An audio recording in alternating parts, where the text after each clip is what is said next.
নমস্কার বন্ধুরা, নতুন ভিডিওতে আপনাদের স্বাগত জানাই। তো বন্ধুরা, আজকের এই ভিডিওতে আমি আপনাদেরকে শিখিয়ে দেবো কিভাবে আপনারা হোয়াটসঅ্যাপের যে ওয়ালপেপারটা সেটা আপনারা কিভাবে চেঞ্জ করবেন। চলুন ভিডিওটা শুরু করা যাক। তো সবার প্রথমে আপনারা করবেন কি, হোয়াটসঅ্যাপ অ্যাপটা সেটাকে আপনারা ওপেন করবেন। দেখো, ওপেন করার পরে এখানে থ্রি লাইন দেখতে পাচ্ছেন, এখানে ক্লিক করবেন। দেখো বন্ধুরা, এখানে ক্লিক করার পর আপনার কাছে অনেকগুলো অপশন চলে আসবে। তার মধ্যে নিচে একটা অপশন দেখতে পাবেন সেটিং, এখানে ক্লিক করবেন।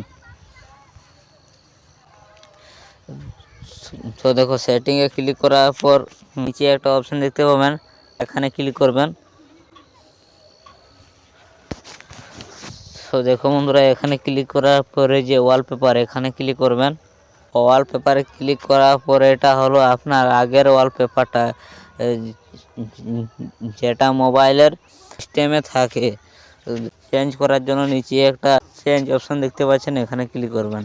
মাই ফটো অপশানটা দেখতে পাচ্ছেন, এখানে ক্লিক করবেন।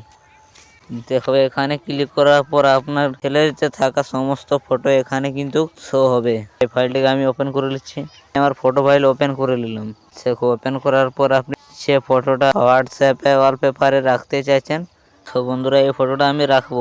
এই যে ফটোটা রাখবো, তার জন্য এই ফটোর উপরে ক্লিক করব।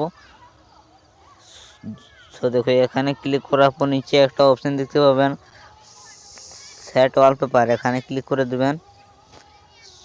বন্ধুরা, দেখতে পাচ্ছেন এখানে কিন্তু সেই ফটোটা। বন্ধুরা, এমন করে আপনারা খুব সহজে